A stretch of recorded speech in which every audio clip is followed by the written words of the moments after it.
boas tardes a todos. Moitos de vostedes lembrarán este escenario. Ao longo deste ano, en numerosas ocasións, utilicei este mesmo atril para comunicarlles datos sobre a evolución da pandemia, acordos relacionados coa situación sanitaria e medidas para combater a COVID-19.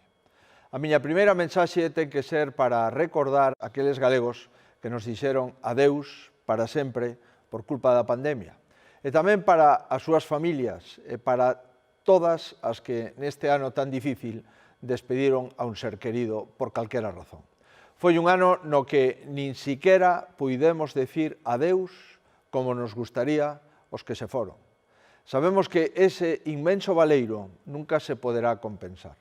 Hoxe quero utilizar de novo este atril para compartir con vostedes a idea de que este foi un ano para esquecer, pero tamén para recordar. Foi o ano no que estivemos confinados, foi o ano das medidas de prevención ás que non estábamos acostumados. O ano no que moitas familias sufriron dificultades de todo tipo que ninguén agardaba. Porén, estes meses tamén teñen outra faciana que nos permite sentir un lexítimo orgullo. Todos pensamos nos profesionais sanitarios que deron o mellor de sí para curar e salvar vidas, e nos traballadores das residencias de maiores que os cuidaron e os protexeron da soidade. Todos temos presentes aos profesionais educativos e os nenos e adolescentes que se adaptaron a novas normas de maneira admirable. E aqueles que se esforzaron por manter servizos indispensables para nós. Todos admiramos os que nunca se renderon, a xente solidaria que sentimos preto de nós neses momentos angustiosos. Galicia afrontou esta proba inédita con resolución e sen medo. Nos fogares, nos centros de traballo, nas rúas, a maioría da nosa xente mostrou o mellor de sí. A distancia social combinouse cunha proximidade cívica. Este tamén foi o ano en que nos demos conta de que cada galego é imprescindible. Formamos un pobo no que todos dependemos de todos, un pobo no que xuntos somos máis fortes.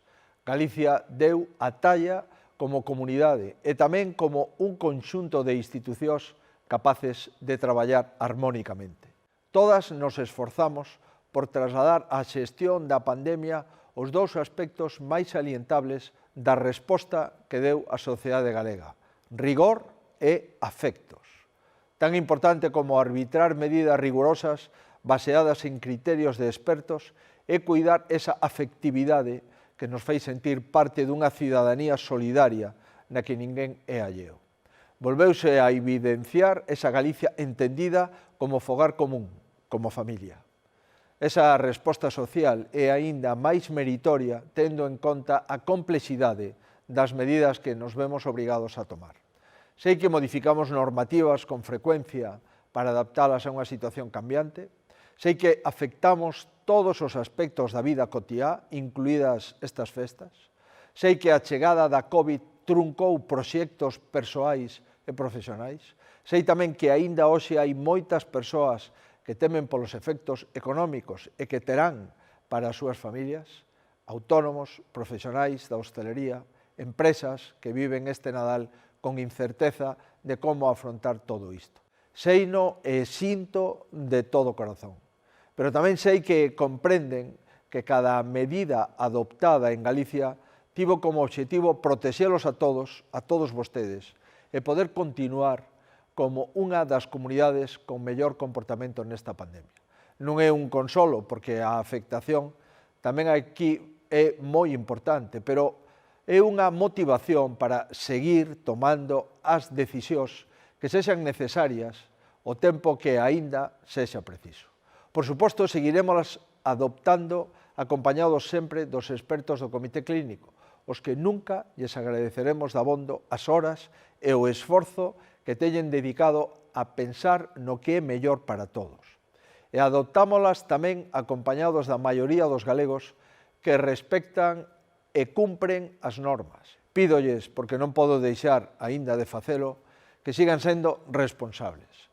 A vacina que os galegos xa están a recibir e que se vai estender pouco a pouco é o principio do fin, pero non cometamos o erro de pensar que neste momento xa todo rematou, porque non é así. Compre que sigamos sendo escrupulosos no cumprimento das medidas de prevención. Sigámoslo facendo por cada un de nós, polos que queremos e por todos. A crise do coronavirus aínda segue exixindo rapidez nas decisións, eficacia e precisión, requisitos que non sempre son fáciles de conciliar. A maioría de vostedes aceptárono responsablemente, maila as molestias e problemas que se ocasionaron e ocasionan. E debo dicirlles que en cada resposta que estivo á altura atopo inspiración para a política. Defendo unha política exemplar, porque exemplar tamén é a sociedade a que representamos. Defendo unha política baseada no consenso, porque o pobo tamén afronta os problemas e as ilusións con unidade. Defendo esa política consciente de que fai falla defendela, porque non sempre se practica, e vostedes a merecen. Non lonxe de onde me atopo, a Catedral de Santiago luce xa un novo aspecto exterior e interior despois das importantes obras de restauración realizadas. É un feito cheo de simbolismo. A Catedral é unha das imaxes da Galicia que perdura tras percorrer un longo camiño. É consecuencia de moitos esforzos e reformas que deron como resultado un conxunto armónico que resiste todos os desafíos. É un resumen da Galicia que se apresta a celebrar o Xacobeo do 2021. Hai motivos para a esperanza. Non temos certezas, pero sí indicios de que esta mala etapa do camiño terá pronto un final, cando as vacinas que se están comenzando a poñer cheguen a todos. Hai motivos para a confianza, porque os mesmos galegos que afrontamos con tesón a pandemia somos os que agora imos pelexear a recuperación. Cando ese momento chegue, Galicia está preparada para aproveitar as medidas de reactivación que a Unión Europea acordou. Ímolo facer con responsabilidade e, sobre todo, conscientes de que ningún galego pode quedar á marxe. Si estamos loitando xuntos contra a pandemia, xuntos volveremos erguernos e avanzar. E, sobre todo, hai motivos para a ilusión. En moitos de vostedes, nas familias máis danadas, será algo máis difícil atopalos, pero tamén chegarán os novos galegos que naceron este ano, os pais e as nais, ou os avós e as aboas que o foron por primeira vez, aqueles que remataron os seus estudos e superaron unha nova etapa da vida, os que reabriron os seus negocios cheos de expectativas, os que, pese a todo, non deixaron de crear.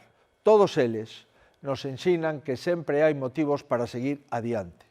Hoxe, aínda vivimos un Nadal no que moitos afectos teñen que manifestarse a distancia e en medio de limitacións. É difícil non poder estar cos que queremos telos lonxe, pero é un prezo que hoxe hai que pagar para que o mañá sexa moi distinto. Un mañá de apertas, xuntanzas e felicidade. Un mañá no que Galicia ferida deixe paso a Galicia esperanzada, que todos ansiamos e que, sin dúbida, chegará. Un mañá no que o camiño tan duro que fixemos este ano mereza a pena porque vexamos o final, cheguemos á meta e volvamos disfrutarnos como nos merecemos. Bo Nadal e que 2021 sexa un ano mellor, un ano xacobeo. Moitísimas grazas a todos. Ánimo e adiante.